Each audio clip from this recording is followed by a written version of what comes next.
여러분, 보통 사람들이 하루에 한 7시간 내지 8시간 이제 잠을 잔다고 치면요, 이 1시간에서 1시간 반 간격으로 이 4번에서 5번 정도 보통 사람들은 꿈을 꾼다라고 합니다.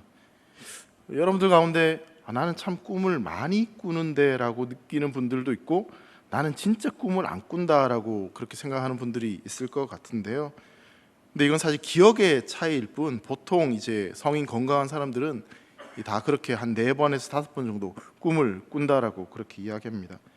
이 꿈의 빈도수가 조금 차이가 있을 수 있겠지만, 이 사람들은 보통 꿈을 꾼 이후에 10분 정도만 깊이 잠을 자게 되면 그 꿈을 기억하지 못한다고 그래요. 이런 분들 있죠. 그냥 눕자마자 일어났더니 아침이다. 이런 분들은 아무리 꿈을 10번, 20번을 꿔도 그 꿈을 기억하지 못하는 거죠. 근데 반대로 이 잠을 좀 설치거나 잠을 깊게 주무시지 못하는 분들은 이 밤에 꾼 꿈에 대해서 기억을 해서 꿈을 꿨다, 꿈에 대한 이야기들을 이렇게 하는 그런 것이죠. 여러분, 성경에도 꿈에 대한 이야기가 참 많이 등장합니다. 특별히 구약에 보면 이 꿈에 관련된 이야기가 많이 등장을 하는데요. 여러분, 하나님께서 이 꿈을 통해서 그분의 뜻과 계획을 계시하는 그런 기록들이 구약 말씀에 있다 보니까 지금도 하나님께서 꿈을 통해서 그분의 계획을 보여주신다, 그렇게 생각하는 분들이 있습니다. 저도 그 부분에 대해서 동의를 합니다.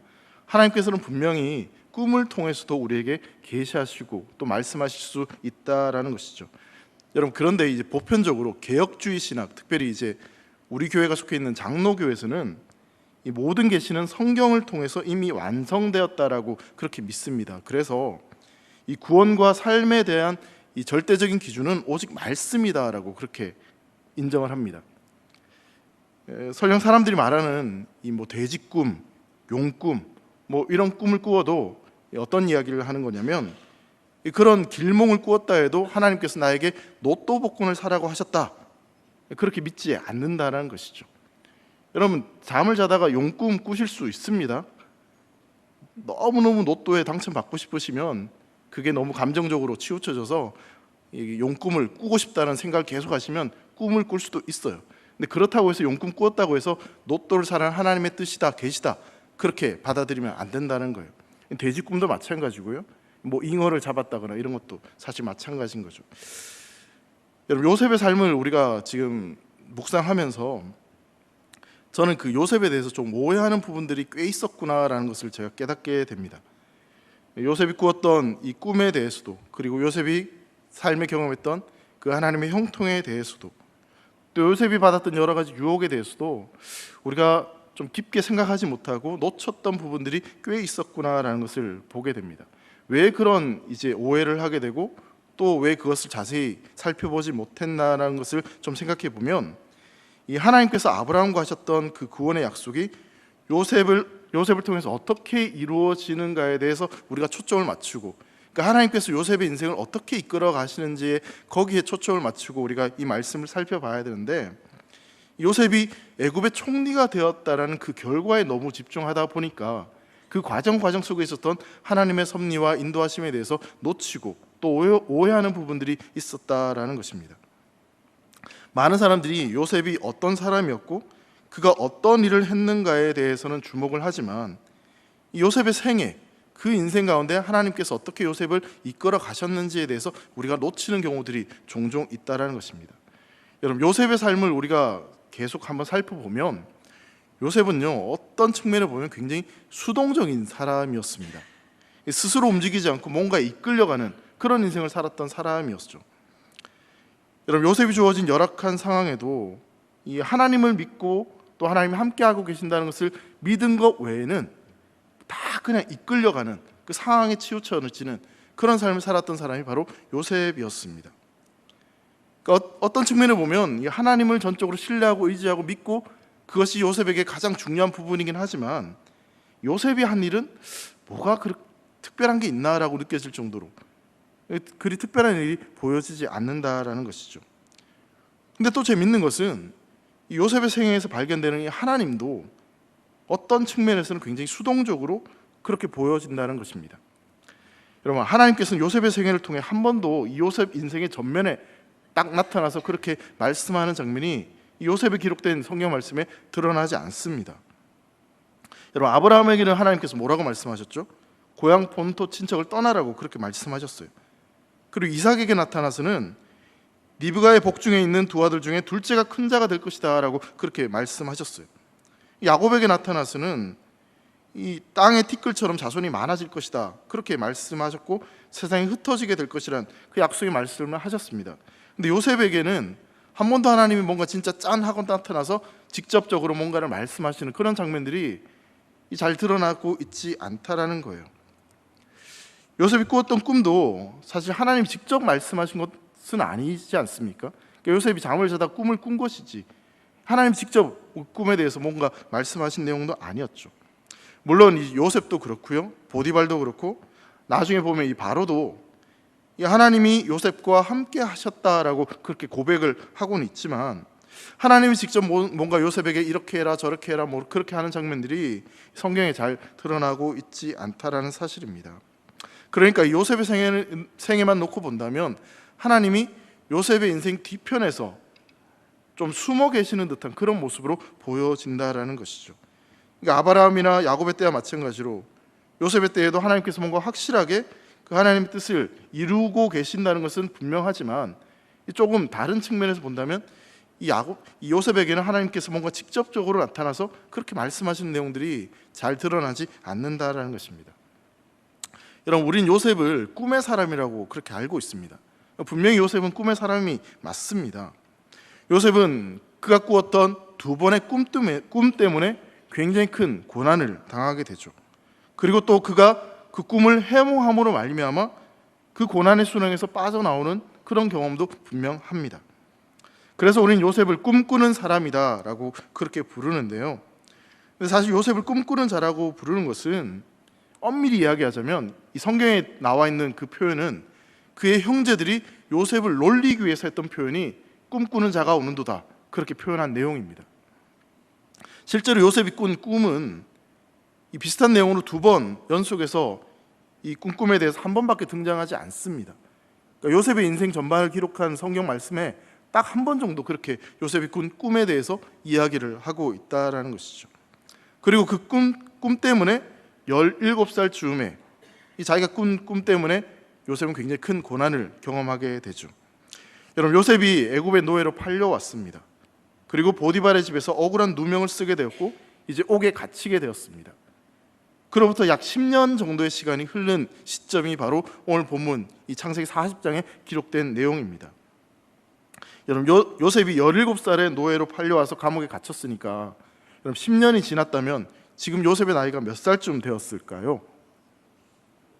27, 28, 28살쯤 되었다라고 볼 수 있겠죠.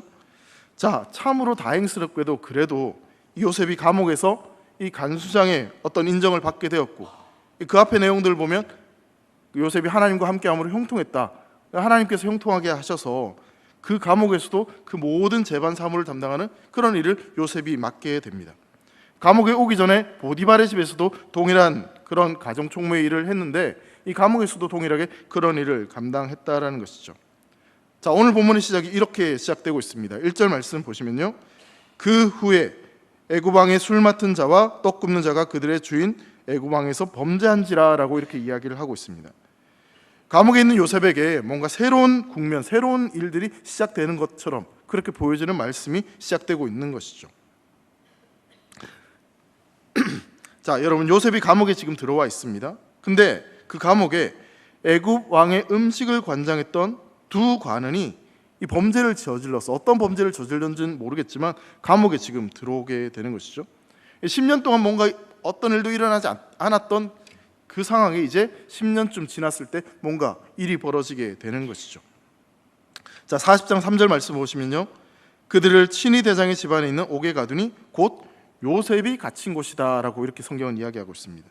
그러니까 친위 대장의 집안에 갇힌 옥이다 라고 이렇게 표현을 해도 되는데, 근데 그 뒤에 표현이 뭐냐면 요셉이 갇힌 곳이었다, 정확히 그곳은 요셉이 갇힌 곳에 이 두 사람이 지금 들어왔다, 갇혔다라고 이야기를 하고 있는 것이죠.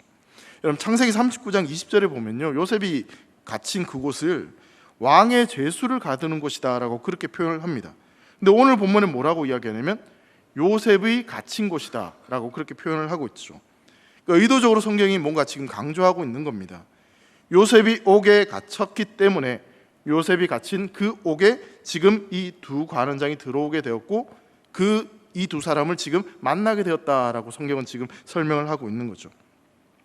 자, 그래도 지금 요셉은 여전히 감옥에 갇혀 있고 죄수의 신분입니다. 여전히 그에게는 불행이고 억울하고 힘든 그런 시간입니다. 요셉의 상태를 지금 보면 하나도 좋을 만한 게 없어요. 그냥 낭떠러지에 떨어진 듯한, 더 떨어질 데도 없는 그 깊은 수렁에 빠져 있는 그런 상황들이라고 볼 수 있는 것이죠. 자, 그런데 보세요.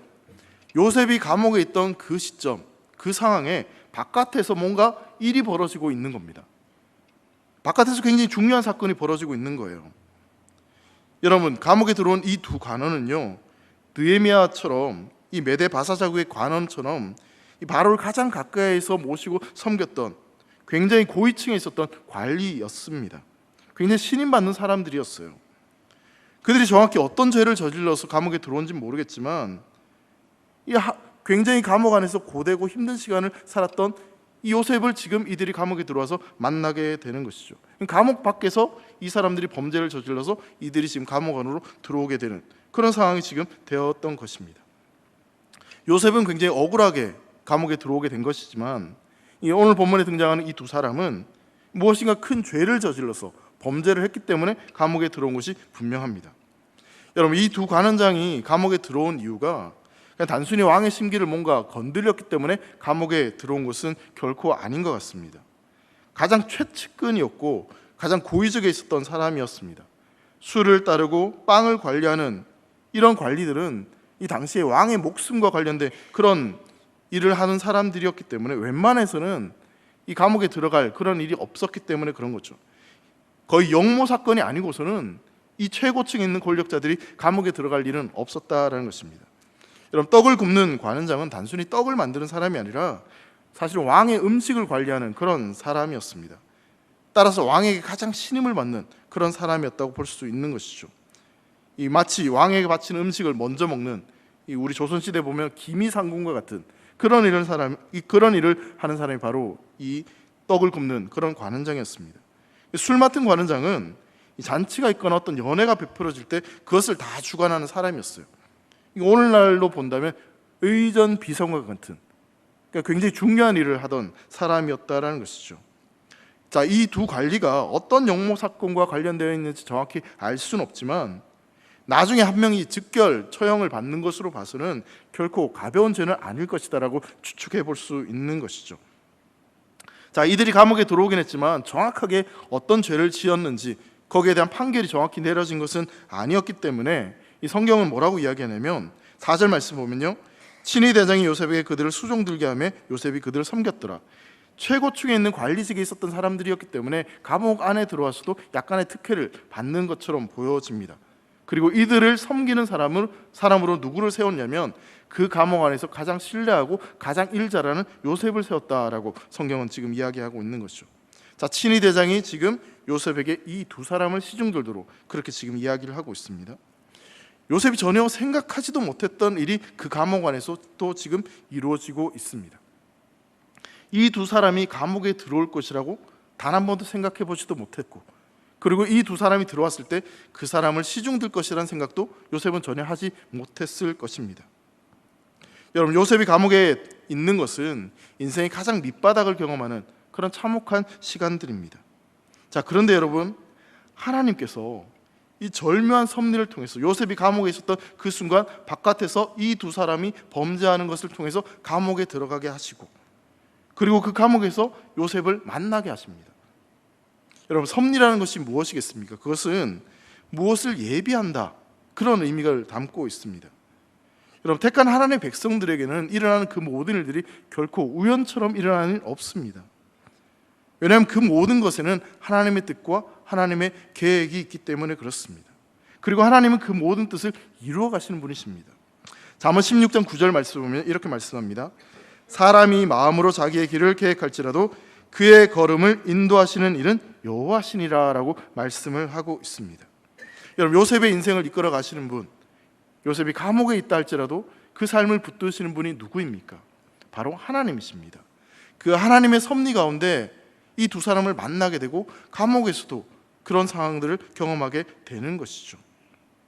여러분, 감옥 안에서 만났던 이 만남이 어떤 만남의 시작이 되는지 우리는 성경을 통해서 너무나 잘 알고 있습니다. 나중에 물론 살펴보겠지만 요셉이 바로 왕 앞에 가게 되는 그 출발점이 바로 이 장면입니다.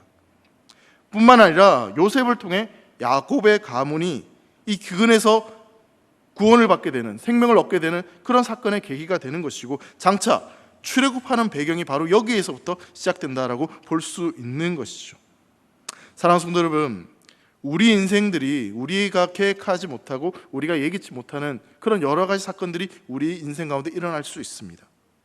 그런 일들 가운데 우리의 믿음의 성도들이 가져야 될 삶의 자세는 뭐냐면, 그 모든 일들의 배후에는 바로 하나님이 계시다, 하나님이 그 모든 것들을 계획하고 이끌고 계신다는 믿음이 우리에게는 필요합니다.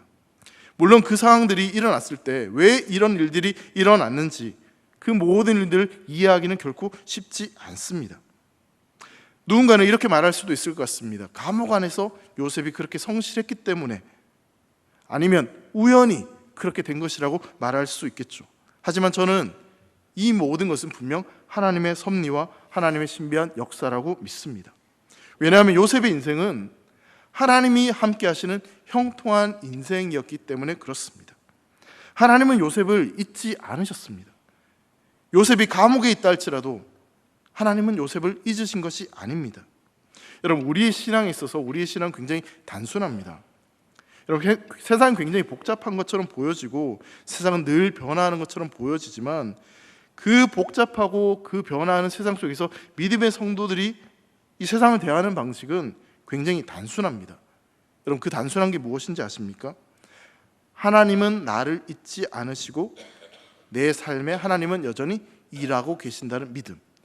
그 믿음이 있으면 우리 인생은 단순해질 수 있습니다.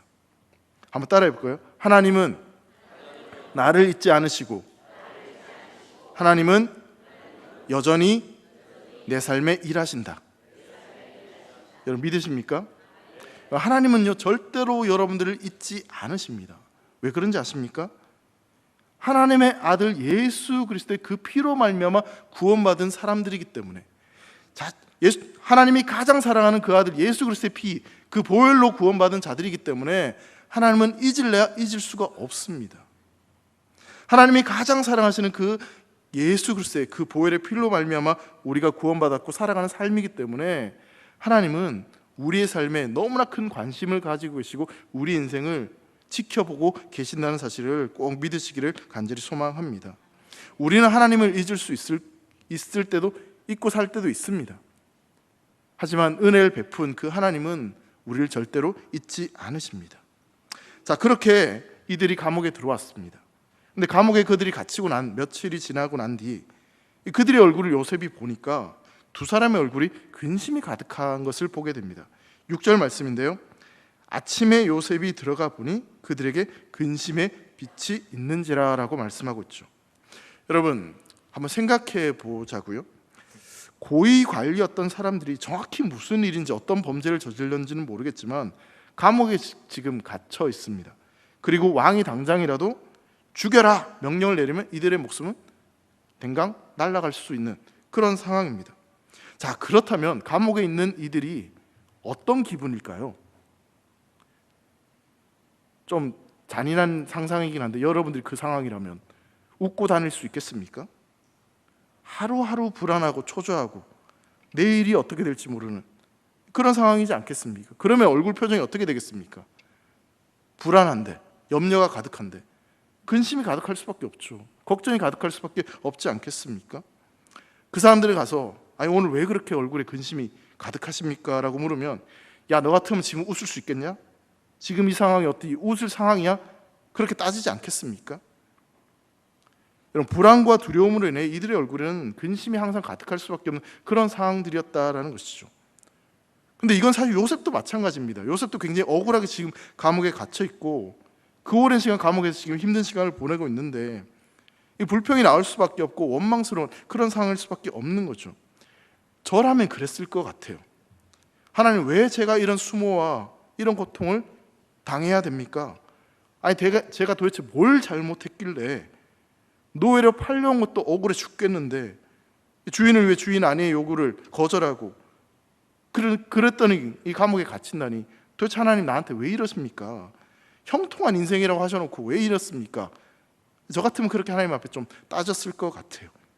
근데 요셉은 그렇게 하나님께 원망하지 않습니다. 여러분, 이스라엘 백성들은 하나님 앞에 원망했죠. 출애굽했음에도 불구하고 원망했습니다. 그리고 책임 또한 모세한테 전가하고 하나님 탓이라고 그렇게 이야기했습니다. 근데 지금 요셉을 보면 요셉이 그 처한 상황도 굉장히 고통스럽고 너무나 원망스러운 그런 상황인데, 근데 지금 요셉을 보시면 요셉은 감옥에 지금 들어온 그 관원장들의 얼굴을 살피고 그들의 형편을 살피고 있다라는 것이죠. 여러분, 다른 사람을 살필 수 있는 사람은 그 내면에 여유가 있고 뭔가 평안에 있기 때문에 그 사람을 살필 수 있는 겁니다. 내 문제가 너무나 큰데, 내가 너무 힘든데 어떻게 다른 사람 문제에 관심을 기울일 수 있겠습니까? 그럼 무슨 이야기를 하는 거겠습니까? 요셉은 지금 자신이 처한 그 문제와 그 상황들에 매몰된 인생이 아니라 그 상황 속에서도 여전히 하나님을 신뢰하고 하나님을 바라봤던, 그래서 하나님 주시는 평안 가운데, 하나님 주시는 소망 가운데 있었던 그런 인생이었다는 것을 직접적인 아니지만 이런 장면들을 통해서 우리는 발견해낼 수 있는 것이죠. 요셉이 이런 상황에서 신세 타령하고 내가 도대체 언제 풀려날 수 있을지 그렇게 불평불만하고 그렇게 살았다면, 여러분, 이 사람들의 얼굴에 있는 근심을 발견하지 못했을 것입니다. 봤다 할지라도 물어보거나 왜 이렇게 힘드냐, 그런 에너지가 발산되지 못했을 것입니다. 그런데 지금 요셉은 그 근심을 발견했습니다. 그런데 이러한 요셉의 행동들을 우리가 가만히 묵상해 보면 요셉이 그렇게 할 수 있었던 이유는 하나님의 주권과 하나님을 온전히 신뢰했기 때문에 그러한 행동들이 나올 수밖에 없었다는 것을 우리는 분명 발견해내게 되는 것이죠. 여러분, 이어진 말씀들을 보면요, 그것들을 우리는 좀 더 분명하게 발견해낼 수 있습니다. 자, 여러분, 감옥에 들어온 이들의 얼굴이 오늘따라 그날따라 더 근심이 가득했던 이유가 성경은 뭐라고 이야기하냐면 그들이 꾼 꿈 때문에, 그 꿈 때문에 이렇게 근심이 가득했다라고 이야기를 합니다. 여러분, 앞서 제가 처음에 말씀드린 대로 꿈은 건강한 사람들은 다 꿀 수 있다라고 그렇게 말씀을 드렸습니다. 자, 그런데 이런 경우가 있지 않습니까?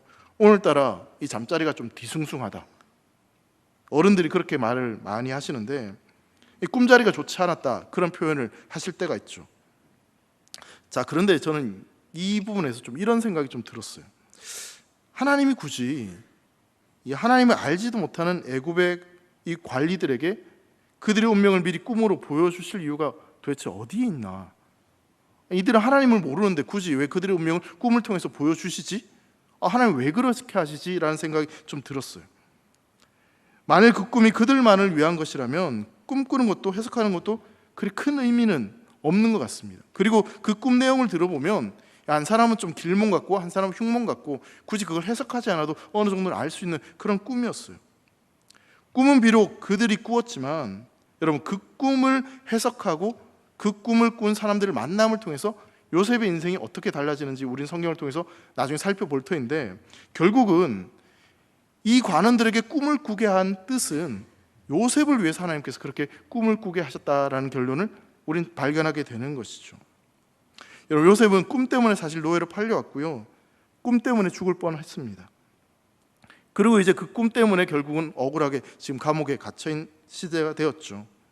자, 그런데 지금 이 요셉이 다른 사람의 그 형편을 살피고 그 당신이 꾼 꿈에 대해서 해석해 주려고 그렇게 나서고 있습니다. 요셉의 처지가 지금 어떤 상황입니까? 자기도 감옥에 갇혀서 어떻게 될지 모르는 그런 상황입니다. 꿈 때문에, 세상적으로 말한다면 꿈 때문에 망한 그런 인생이었죠. 요셉이 그들에게 이처럼 이야기할 수 있었던 그 이유는 그가 죄수의 신분이었지만 그 환경과 그 상황에 함몰되지 않았기 때문에, 그 감옥이란 그 속에서도 여전히 하나님을 신뢰하고 하나님의 주권을 인정했기 때문에 이러한 질문들과 또 그러한 평안을 경험할 수 있었다라는 것이죠. 여러분, 때로는 우리가 살아가는 인생 가운데 참 어렵고 참 막혀있고 도무지 해결되지 못하는 그런 어려운 일들을 경험할 때가 종종 있습니다. 그런데 여러분, 곰곰이 생각해 보시죠. 내 앞을 막고 있는 그 상황은 언젠가는 사라질 수 있는 상황입니다. 이 땅에서 벌어지는 그 모든 일은 언젠가는 끝이 있다라는 거예요. 사라질 수 있다는 거예요. 언제 바뀔지 모르는 그런 일이라는 것이죠. 그렇기에 우리가 진짜 붙잡아야 될 것은 내가 지금 처해 있는 그 상황과 그 형편을 붙잡는 것이 아니라 절대 변하지 않는 진리이신 그 주님을 붙잡고 그 말씀을 붙잡는 것이 우리에게 필요하다는 사실입니다. 요셉이 그러한 겁니다. 그 상황과 그 형편을 바라보는 것이 아니라 변함없이 여전히 함께 하셔서 요셉의 인생을 주관하시고 다스리시는 그 하나님을 온전히 신뢰하며 바라보았기 때문에 그 감옥이나 상황 속에서도 절대로 흔들리지 않는 그런 삶을 살아갈 수 있었다라는 것이죠. 여러분, 상황이 어떻든지 간에 사람과 환경이 어떠하든 어떤 변화되든 하나님의 형통의 역사는 여전히 요셉의 삶에 이어지고 있습니다. 그 비참한 감옥에서도 하나님은 그 인자와 사랑으로 요셉의 삶을 인도하고 계신다는 사실입니다. 여러분, 두 사람이 꿈을 꾼 것도 굉장히 신기한데요, 다른 두 사람이 각각의 꿈을 꾸었음에도 불구하고 그 내용이 굉장히 비슷하다는 것도 굉장히 놀랍습니다. 너무나 신기합니다. 처음에는 그 두 사람이 꿈을 꾸었어도 별로 대수롭지 않게, 야, 오늘 내가 이 꿈 꾸었다, 너는 무슨 일 없었냐, 서로 이야기하다 보니까 이 서로 꿈의 이야기가 너무 비슷한 것들이 너무나 많이 발견하게 되는 거죠. 이 9절 이후에 보면 그 두 사람이 꾼 꿈에 대한 내용들이 쭉 등장하는데, 술 맡은 관원은 이 포도나무 꿈을 꾸게 됩니다. 나무에 가지가 셋이 있는데 포도송이가 익어서 그 포도로 즙을 만들어서 바로에게 주는 그런 꿈이었어요. 이 떡 맡은 관원은 자기 머리에 떡 광줄이 이 셋을 이고 있는 그런 꿈을 꾸게 되는데, 맨 윗 광주리에 이 바로를 위한 떡이 있었는데 근데 새들이 와서 그 떡을 먹는 그런 꿈이었어요.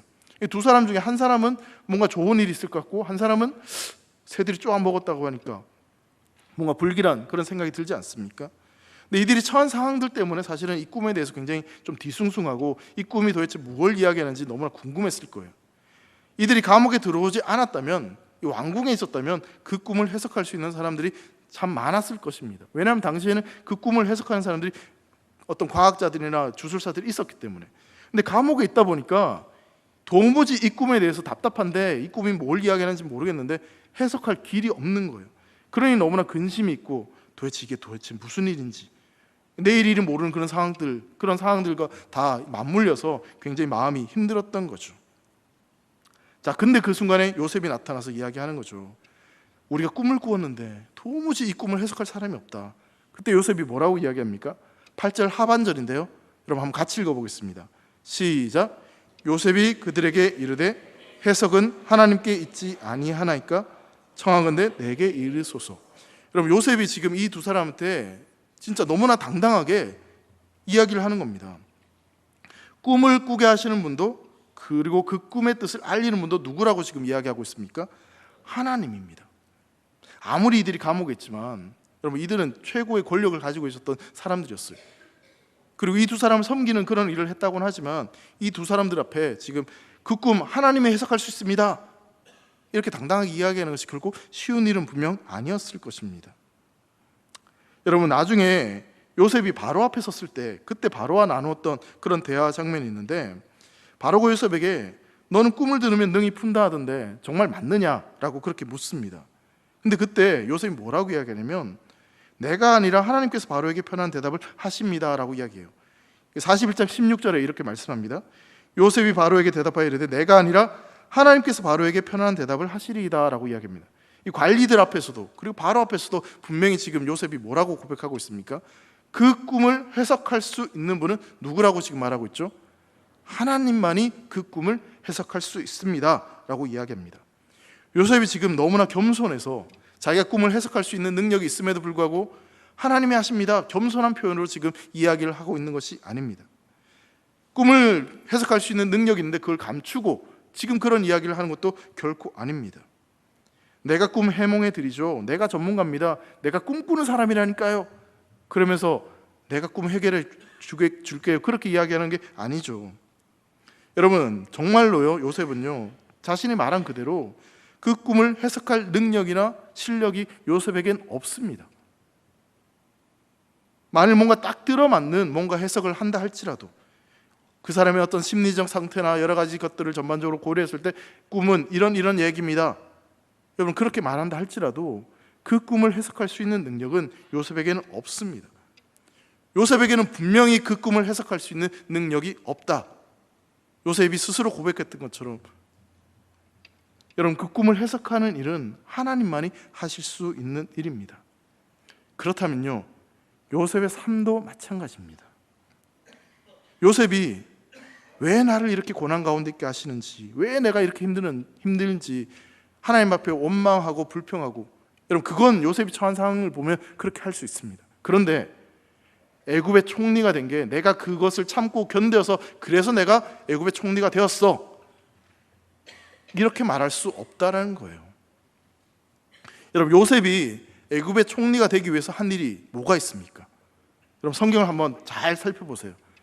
요셉이 총리가 되기 위해서 뭔가 요셉이 한 일이 무엇이냐는 질문을 지금 하고 있는 겁니다. 요셉의 한 일은 정말 아무것도 없습니다. 요셉이 한 일이라고는 하나님께서 알려주신 대로 그 두 관원장의 꿈을 해석해 주었습니다. 해석은 하나님이 하실 수 있다는 그 믿음을 고백했을 뿐이죠. 철저하게 하나님만 의지했고 하나님이 주신 지혜대로 발의 꿈을 해석하고 대책을 세웠을 뿐입니다.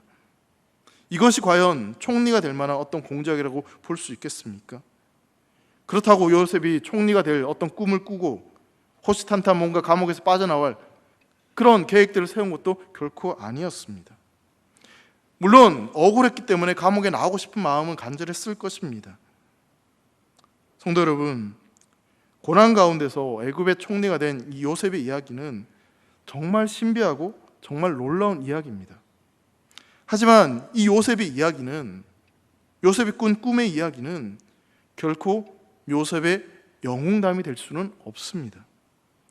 아무리 살펴봐도 이 요셉의 이 이야기는 애굽의 총리가 된 요셉의 어떤 영웅담이 아니라 하나님께서 어떻게 요셉의 인생을 이끌어 가시고 하나님께서 어떻게 하나님의 백성들에게 하신 그 언약을 이루어 가시며 하나님의 백성들을 준비하시는지, 즉 하나님의 이야기, 하나님께서 이끌어 가셨던 그 하나님의 섭리, 그 이야기가 요셉의 삶에 녹아져 있기 때문에 요셉의 영웅담이라고 말할 수 없다라는 것입니다. 그렇다면 여러분, 요셉이 꾸었던 꿈도, 이 두 관원장이 꾸었던 꿈도, 바로가 꾸었던 꿈도 사실은 그들이 꾼 꿈이 아니라 바로 하나님의 꿈이었습니다. 그러니 당연히 하나님의 꿈이니 하나님만이 해석하실 수 있는 것이죠.